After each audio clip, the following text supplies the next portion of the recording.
Welcome back to Inflection Point, where we cover everything succession and exit plan related. Again, I'm Kevin Conrad, the CEO of the Retirement Planning Group.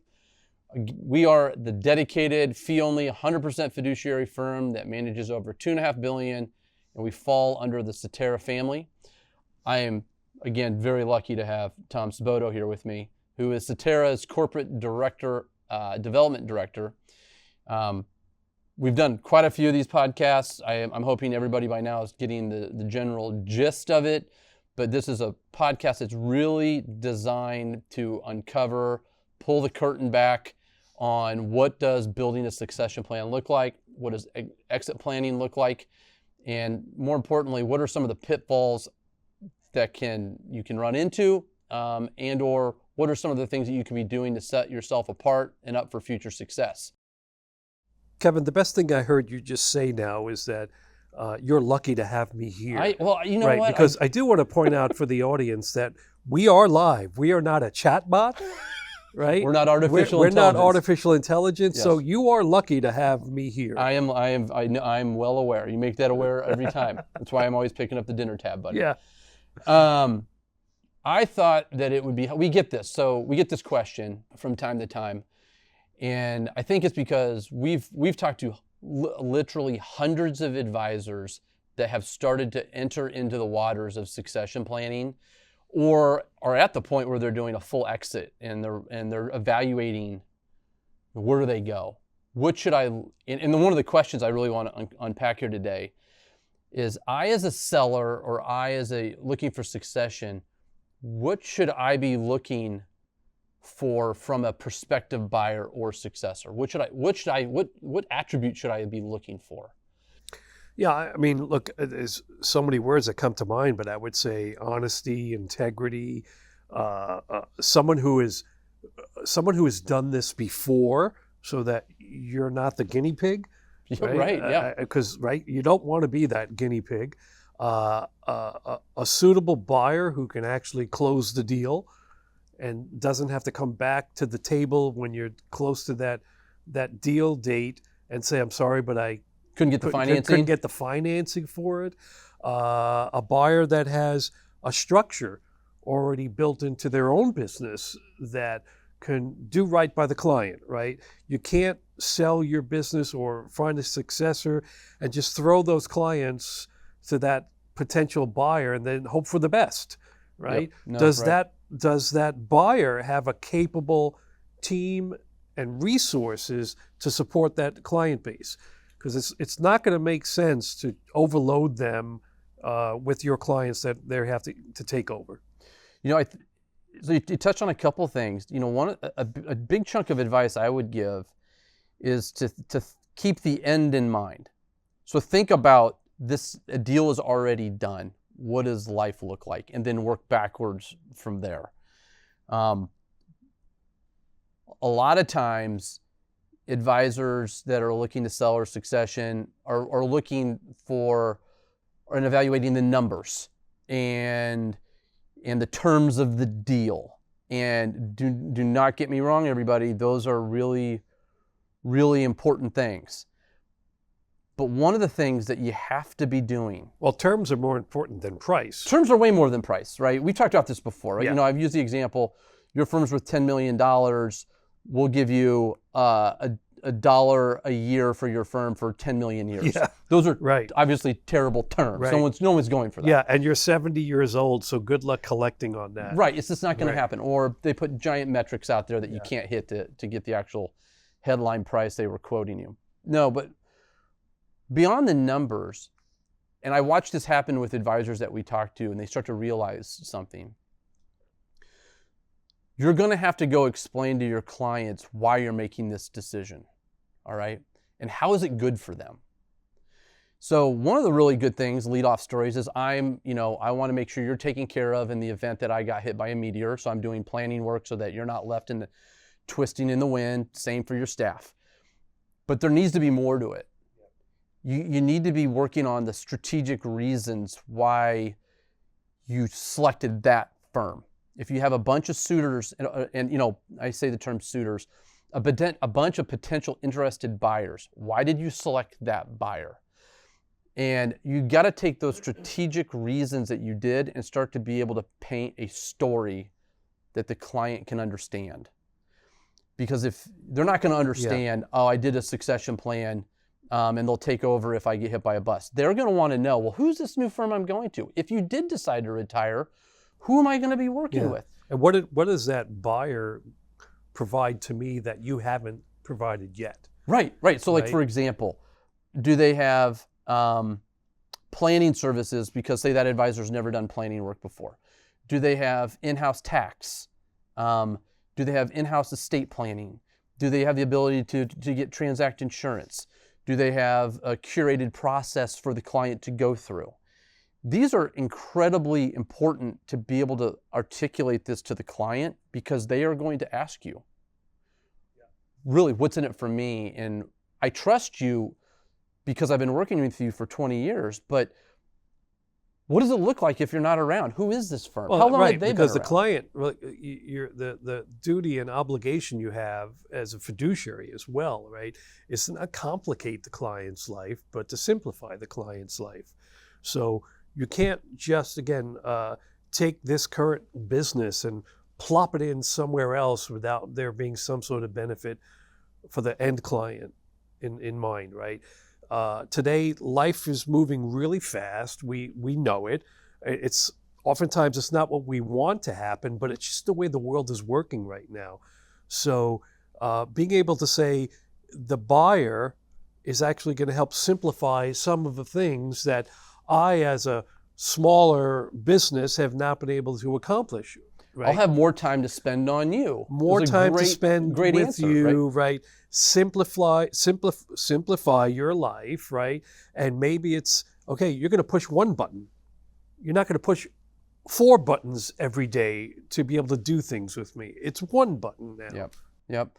You know, so when you're looking for that prospective buyer, you mentioned this a minute ago, and that is trust, right? So let's go back to that. There's a lot of conversations that are occurring between as you're planning this. And here's the simple fact. You're not going to cover every little nuance, right? And so the transaction will go through, and what I can absolutely promise is that you'll get to the other side of the transaction and there'll be 10 things you never even thought about needing to address. Right. And trust is the number one component, I would say, of the entire transaction. Because the transaction happens on a Friday, let's say Monday, you're if you've tucked in underneath somebody and you're now working with that firm, and you're either exiting or planning an exit at some point in the distant future, but you just got tired of running the business all on your own, you got to know that you can count on the person you're talking to. Not just that, but you also have to understand, you also should do some due diligence on, I'm going to give everybody a really good cheat sheet here. This is, I think, one of the best ways to find out whether you're hearing the honest truth. You got to understand, you got to figure out, will the deliverable to my client be as good at what I'm doing or better, right? And so everybody you talk to is going to tell you, we've got a great process and we've got a great firm and we deliver at X, Y, and Z and we will do A, B, and C, and you're going off of their word. And so if you want to validate that, one of the things I found that's a very simple tool, you've heard me say this 100 times to advisors that we've talked to, you want to know what their clients have to say about them. That's the true litmus test. Yeah. Where can you find that? Go read their Google reviews. Right. Not paid reviews. Yeah. Not paid reviews. Google, honest, right. Organic Google reviews, what their clients had to say about the firm. Because the clients will go out there and either rave about it or complain about it. And you got to go through those, with a, and use some discretion as you're reading through these things. But it's a really easy litmus test for you to test one firm after the next, to go through there and see, are they going to be able to deliver? Yeah. After I get on board, because you don't want surprises. Right. After you've made some of these decisions. Maybe even, talk to some other advisors within the business, and don't just take the advisor that the buyer is saying, hey, why don't you call Steve or Joe or Mary, right? Maybe you want to talk to some advisor in the business who you're calling on your own to find out. little bit more. But I think one other thing of what you want to look for in a buyer, I think don't look for perfection, right? I mean, there is no such thing as perfect. If you're trying to find an exact replica of you, then you're Not just going to happen. No, it's not going to happen. But you're finding the same firm with the same challenges that you're trying to alleviate yourself. Yeah. Right. And so you're not going to move the ball forward for yourself. But you can't seek perfection. I think 80% may be perfect, Kevin. Well, 80%. You know, I say that all the time. 80% is perfect because you waste too much time trying to get to perfection. Yeah. Here's the last thing I wanted to touch on, because it's all we're talking about trust. We talk about building a story that you can talk to your clients. We're talking about ways to do due diligence to see these are the things you should be looking for in a buyer. Okay, this is probably the biggest one. What does a transition look like? Right? Ultimately, when you go tell the clients why you're doing this, and you can paint and articulate a story that makes sense, that's true, the clients have to ultimately, there's some level of consent required, okay? And that can vary from one transaction to the next. You're talking about negative or positive. Negative or positive consents, right? So what we talk about is when we've done transactions in the past, I say all the time, we try to keep the moving parts to a minimum, right?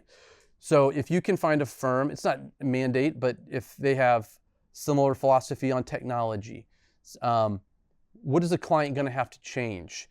Are you, the advisor, going to stick around and come with the transaction? That's a very powerful thing to be able to tell the client, I'm going to still be your advisor. I'm going over with this transaction, and I'm still going to be there. I'm going to have more time to work with you, though. We see, go back to that word change, right? Because in your transactions, there is very little change for the client. For the client. Right? For the client.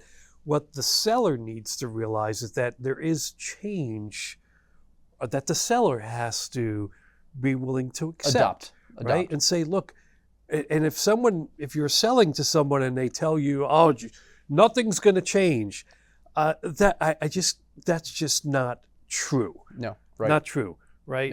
Yep. Things will change, but the change you should accept is that this is a change for the better. Yep. Right? Often more scalable systems, right? Better systems, better supported systems. Right. Now, if they say the change is going to happen and, well, look, we're going to have to raise your client fees. Oh, yeah. Now, you better run. Run for the door. If a firm comes in and says day one you have to sell everything in your portfolios that you've ever had with your clients, right, and adopt every one of our models on day one, that's going to be a problem for your clients to digest. Right. I'm going to come in and change all your fees. That's going to be a problem for you to digest along with your clients. I'm going to change up. What are some of the other ones we run into? Well, I think that's just an example of the buyer then saying, look, I'm going to pay you for the business, but I'm going to have to make those numbers work better for me after you're done. Yeah. Right? Instead of saying, I like the business that you already have because of the quality of the clients that you have, right? And the work that you've done to get them to this point. So if a buyer's going to come in and then start saying, but we're going to have to add this fee and change the client fee structure, you're not doing right as the seller there, because you're really just putting your clients into someone else's hands and hoping for the best. Yeah, it's going to be a tumultuous start to which should be a really good partnership. So to recap, things you should look for when you're evaluating a buyer: somebody that you can help you build a story of why it makes sense for your clients. Okay, hopefully it's somebody who's done this before, so you're not a guinea pig for them to figure out how to do their first transaction. You do not want to be downrange on someone's first time to try to do a transaction. You're taking a tremendous amount of risk as the seller. Start with the end in mind, though. Okay, what do you want it to look like? What's your end goal? Yeah, what do you want it to look like? And then, last but not least, I think to find the right buyers, it's got to be somebody that you trust, that you can feel like after the transaction closes, when the things pop up that will invariably pop up, are we going to be able to come? Will cool heads prevail? Are we dealing with rational actors? Are these the type of people I would want to show up to work with every day? And last but not least, find a buyer that doesn't create a tremendous amount of moving parts for you to get your book moved over in the system. Yeah, keep it as simple as you can. Yes. In a world where there are certain things that they're out of your control. You know, I'm going to give one piece of advice here. I normally share only with those that we are at the very tail end of a transaction. Advisors again have to call and tell the story, right? You know, this is what's happening. Clients. Advisors have to call their clients and tell the story. Here's why I'm doing what I'm doing. You know, what's the one thing I tell the advisors all the time? I know what it is. Do not call your biggest client first. Right. And advisors have a tendency test your story on start with the smaller clients and stub your toes, because you might know the whole story, but there might be 2 or 3 questions they ask. You always use the word and get your cadence down. Get your cadence down, stub your toe, but do that on the smallest clients you have and work your way up. Right. And a lot of advisors have a proclivity, like, I got to make sure I lock down my largest paying client in this process. Don't start there. Yeah. Start a little further downstream, a friendly client, a family member, practice. And by the time you get to your larger client, you will have heard every inquiry. Most of the time it's just an inquiry. How would this work?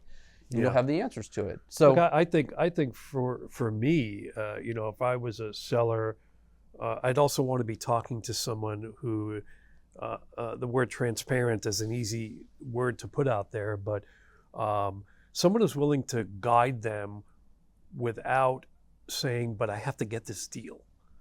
Right. I've been doing this for 40 years in this industry. I'm really happy when I can provide some guidance to somebody, whether or not they choose us as the right buyer or if it's the right time for them, because I've made a friend and hope that they can refer someone else to me. Just like if you're an advisor, you're working with your client and hoping that they will refer another client to you, right? Mm-hmm. But talk to a buyer who's willing to spend the time and give you some guidance like you just did right now. Yeah, to be clear, you know, for all of our listeners, like, get in touch with us. We will answer questions and help you out with, like, no strings attached. Right. I'm not like. And there's plenty of advisors that we're not good matches for. Kevin, I was on the phone last week with an RIA, 150 million in assets, late 60s, and it was time, right? But at the end of it, I said, you know, you're actually not the right fit for us. But I don't want to end this call right now, because I think I can help you to help, you know, get you to that point where you know where and what firm is the right fit. Yep. Right. Yep. And it starts with just kind of pay it forward, right? 100, without a doubt. And you have to start the process, though, right? It's intimidating. You know, it's intimidating when you find yourself downrange and you've done nothing. Yeah. Okay. So pick your poison. Yeah. Right. It's going to be intimidating one way or the other. So I lean towards proactive, because then you can kind of walk your way into it. Yeah. Hopefully we gave our listeners a lot of good let me things. just backtrack a little bit on that seller. The reason that seller wasn't a good fit was because the seller was doing some very intricate things throughout the course of their RIA that made them, they're outside the box, right, of a typical buyer. So, you know, the seller wanted to be all things to all people. They had a hedge fund. They were investing in pooled investment vehicles, right? They had some really wild option strategy, right? And that's just really hard for a lot of buyers to want to take that business on and try to replicate what somebody was doing. Yeah. Not everybody's a fit, but that individual will find ultimately somebody. But they're going to have to get out there and really shop around. Or somebody's going to have to really pick the business apart and say, I only want this. Yep. Right. So that's up to him or her, I'm not sure which one, to go out there and find the right buyer. Hopefully the tools we talked about here today, some of the guidance on what to look for in a prospective buyer, can help some of our listeners. And, you know, with that, you know, succession planning and exit planning, it doesn't have to be an intimidating process. As long as you start sooner than later. And I will again make the offer. If anybody out there wants help, we're more than willing to lean into that and give them some anecdotal thoughts or some very deep thoughts on how to approach this subject altogether. If you are in that camp and you're starting to wonder about what you should be doing, I highly recommend that you continue to listen to Inflection Point, because we're going to be bringing on future guest speakers that deal specifically in M&A. I am not an M&A day-to-day job. I own and run almost a $3 billion RIA firm. I've just talked to a lot of advisors and I've been in their seats. I've started with zero and I know exactly what it's like to build a firm from scratch and get to the point where you have to start making these decisions. And so with that, I really appreciate everybody listening today. And if you have any questions, by all means, reach out.